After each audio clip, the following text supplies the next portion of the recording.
Hello বন্ধুরা, আমি চলে এসেছি এমপি অদ্রিজের একটি নতুন ব্লগ নিয়ে।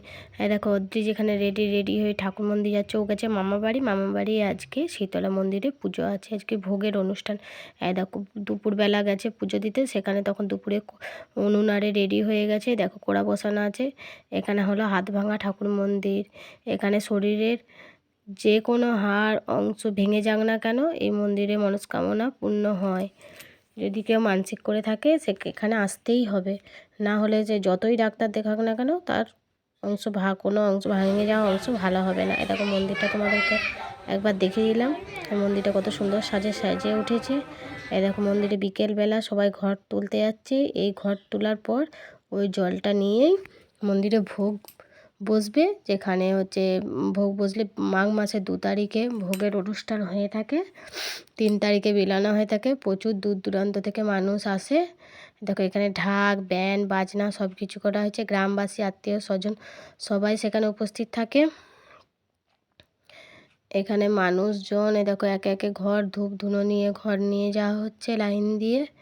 এখানে লাইটিংয়ের ব্যবস্থা আছে। এখানে ভোগের অনুষ্ঠানে দেখো সবাই যে যার মানসিক, গ্রামের লোক সবাই ঘট নিয়ে যাচ্ছে।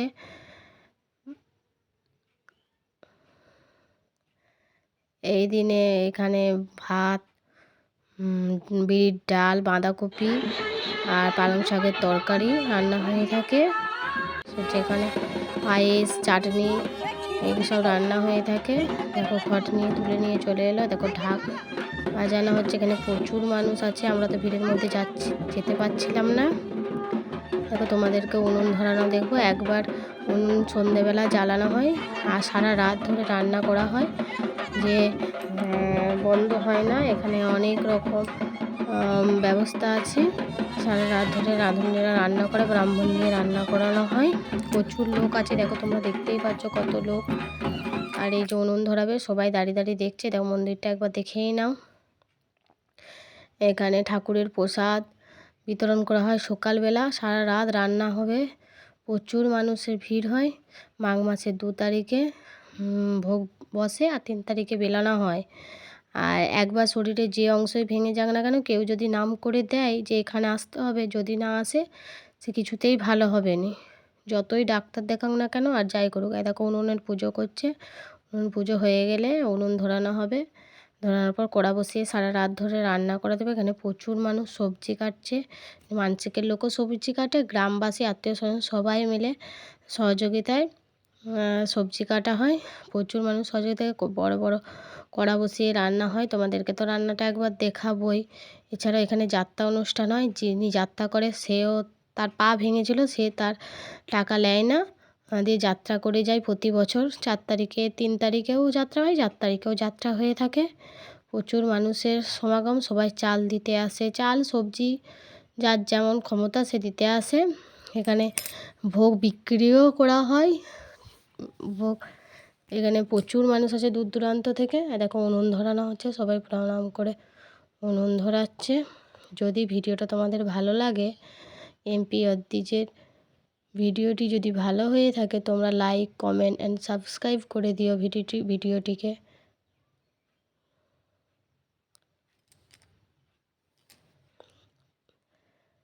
দেখো এখানে উনুন কেমন করে ধরাচ্ছে সবাই। এগুলো সব ব্রাহ্মণ বামুন থাকে।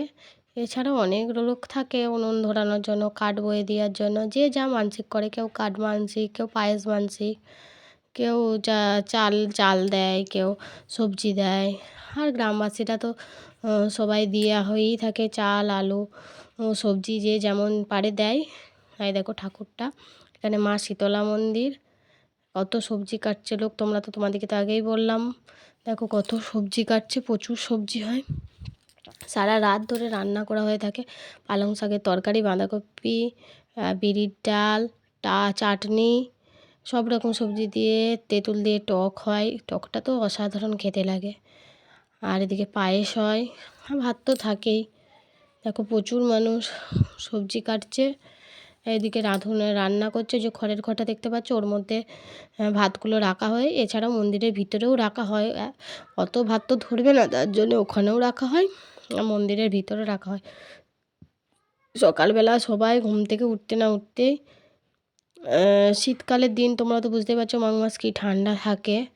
তো ঠান্ডা থাকাকালীন সকাল সকাল করেই বিতরণ করা হয়ে থাকে। সেদিনকে সবাই উঠে চলে আসে ঠাকুরের প্রসাদ নিতে। এত সুন্দর লাগে সে কী বলবো, ঠাকুরের প্রসাদ বলে কথা। ও তো চেখে দেখে না, তাতেও খুব সুন্দর লাগে। নুন ঝাল সব ঠিক থাকে। ঠাকুরের মহিমাই আলাদা। এখানেও অদ্রি তোমাদের দাঁড়িয়ে দেখছে, তোমরা দেখতে থাকো ভিডিওটা।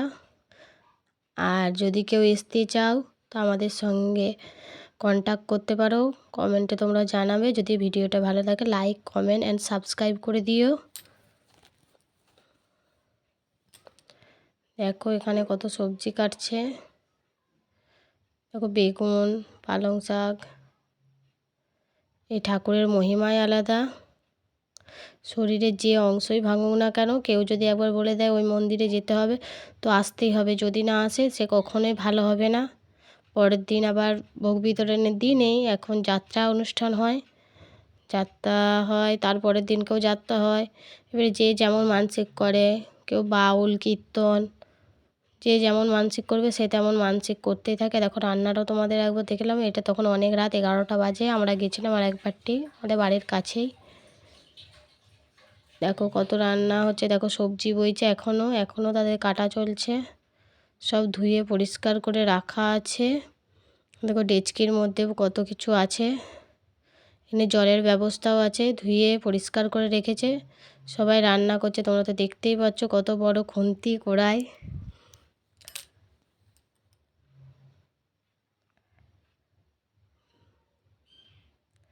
দেখে নাও কত সবজি। এখানে তো আর চেখে দেখা যায় না, তো এখানে আন্দাজেই দেওয়া হয়, তো সেম সব ঠিকই হয়। এখানে ঠাকুরের মহিমাই আলাদা। দেখো পরের দিন সকালে হয়ে গেছে, কত লোক, দেখো ভিড় দেখো। এখানে ব্রাহ্মণরা বিতরণ করে, পাড়ার লোকেরাও বিতরণ করে, সবারই সহযোগিতা মিলে এখানে ভোগ বিতরণ করা হয়ে থাকে বিকালে সকালবেলা। দেখো টেস্টটা তোমাদের একবার দেখিয়ে দিলাম। এখানে যাত্রা হবে। যদি ভিডিওটা ভালো হয়ে থাকে তো লাইক কমেন্ট অ্যান্ড সাবস্ক্রাইব করে দিও।